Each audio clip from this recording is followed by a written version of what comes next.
आपने पूछा है? आपने पूछा धर्मेंद्र प्रधान जी से पूछा कि आप इस्तीफा कब दे रहे हैं? पूछा है आपने?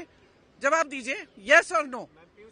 नहीं, गोलमोल जवाब नहीं, गोल जवाब नहीं। आपने, ठीक है, आपने, हाँ, जवाब नहीं दे रहे ना।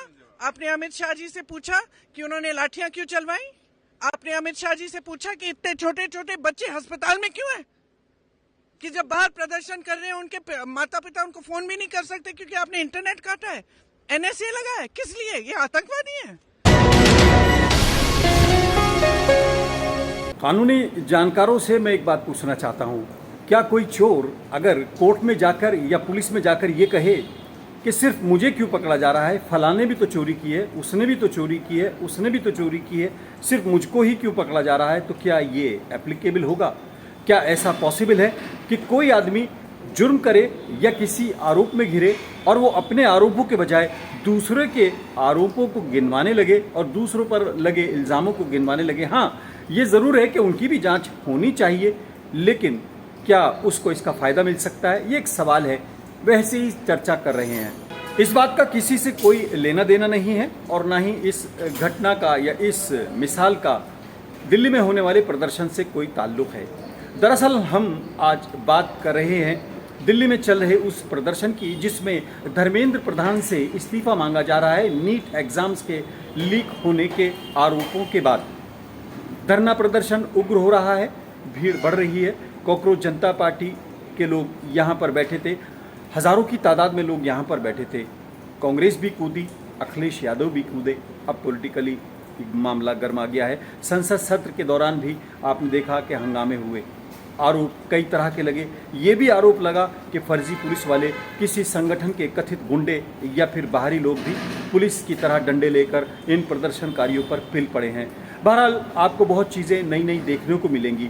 उस बात का इससे भले ही कोई ताल्लुक़ ना हो, लेकिन हम आपको बता रहे हैं कि जेपी नड्डा साहब बता रहे हैं कि धर्मेंद्र प्रधान ही क्यों इस्तीफा दें, हम ही क्यों जवाब दें, क्योंकि ऐसे तो बहुत पेपर लीक हो चुके हैं कांग्रेस के कार्यकाल में और लोगों के कार्यकाल में, हमसे ही क्यों पूछा जा रहा है। उस बात को ध्यान में न रखकर सिर्फ आप ये सुने कि जेपी नड्डा साहब क्या कह रहे हैं। जम्मू कश्मीर में सर्विस सिलेक्शन बोर्ड के एग्जामिनेशन में पेपर लीक हुआ, जहां पर कांग्रेस और एनसी की सरकार है, नेशनल कॉन्फ्रेंस की।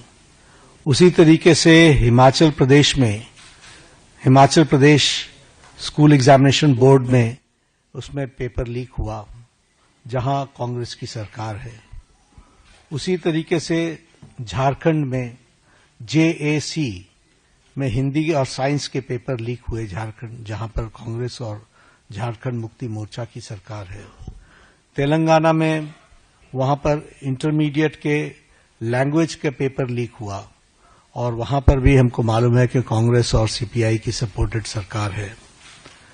तेलंगाना में एसएससी में लैंग्वेज के पेपर लीक हुआ और वहां भी तेलंगाना में कांग्रेस पार्टी और सीपीआई की सपोर्टेड सरकार है।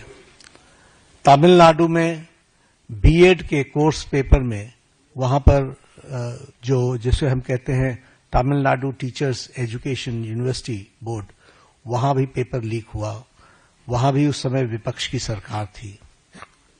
वेस्ट बंगाल में पुलिस कांस्टेबल का रिक्रूटमेंट एग्जाम पेपर लीक हुआ, वहां उस समय टीएमसी की सरकार थी। पंजाब में Punjab subordinate service selection board, इसमें ग्रुप बी के एग्जामिनेशन में इसमें भी पेपर लीक हुआ और मैल प्रैक्टिसेस भी हुए हैं। उसी तरीके से केरला में स्टेट में पीएससी के 26 एग्जाम पेपर में इरेगुलरिटीज हुई हैं। कर्नाटक में जहां पर कांग्रेस की सरकार है, वहां भी प्रेपरेटरी बोर्ड एग्जाम में पेपर लीक हुआ, पीयूसी के पेपर में लीक हुआ। तो इस तरीके से मेरे को तो ये कुछ नाम मैंने लिए हैं अभी।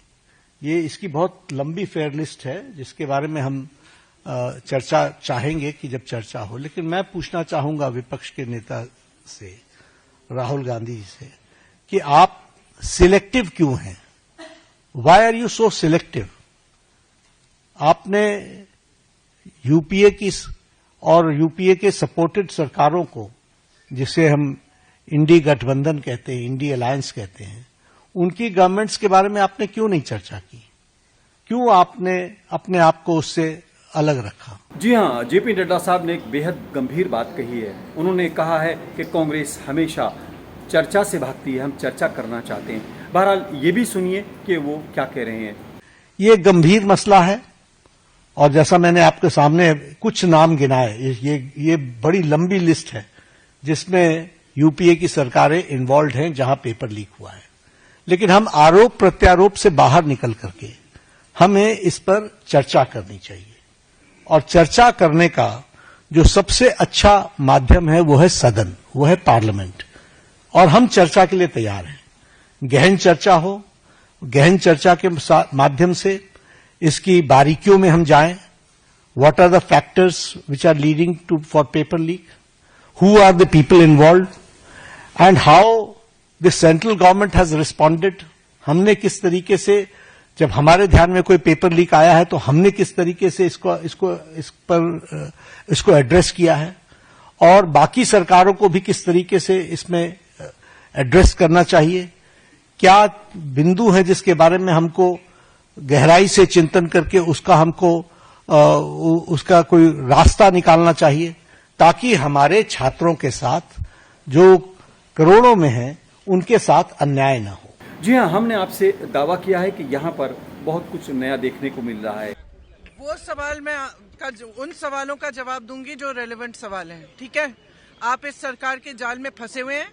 आप हमेशा वही पूछते हैं जो ये सरकार पूछवाना चाहती है, ठीक है? हर बार उनसे पूछिए। उनके मंत्री निकल रहे हैं ना, प्रधानमंत्री जी आए ही नहीं है सदन में। इतनी बड़ी, मतलब इतना बड़ा आंदोलन चल रहा है, पूरा देश का यूथ बाहर है, प्रधानमंत्री जी सदन में नहीं आए हैं और आप मेरे से पूछ रहे हो कि सदन क्यों नहीं चल रहा है?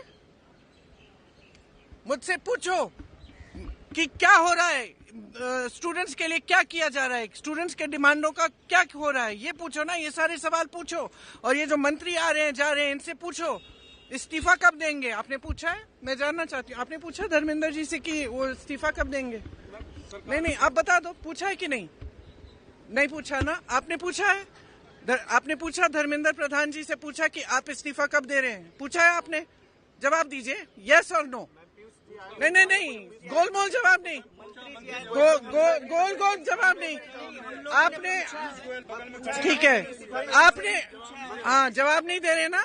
आपने अमित शाह जी से पूछा कि उन्होंने लाठियां क्यों चलवाई? आपने अमित शाह जी से पूछा कि इतने छोटे छोटे बच्चे अस्पताल में क्यों हैं? कि जब बाहर प्रदर्शन कर रहे हैं उनके माता पिता उनको फोन भी नहीं कर सकते क्योंकि आपने इंटरनेट काटा है, एनएसए लगा है। किस लिए? ये आतंकवादी है। पूछा है आपने?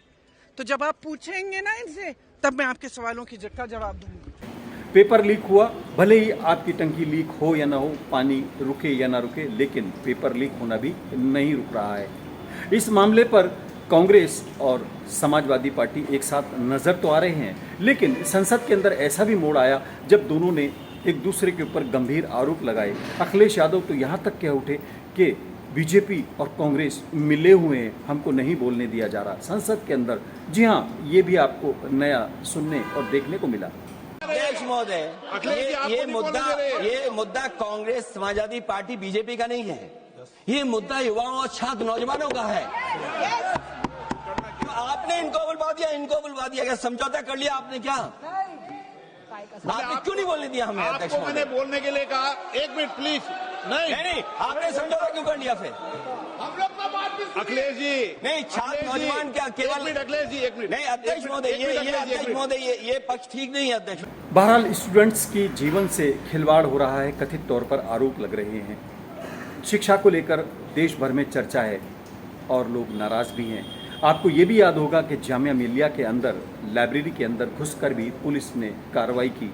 बड़े बड़े वीर और बड़े बड़े नेता उस टाइम खामोश रहे, अब बेहद हमदर्द बनकर मैदान में उतरे हुए हैं। और आपको हम ये भी याद दिला दें कि रामपुर के अंदर मोहम्मद अली जौहर यूनिवर्सिटी के खिलाफ कुछ बातें सुनने को आ रही हैं।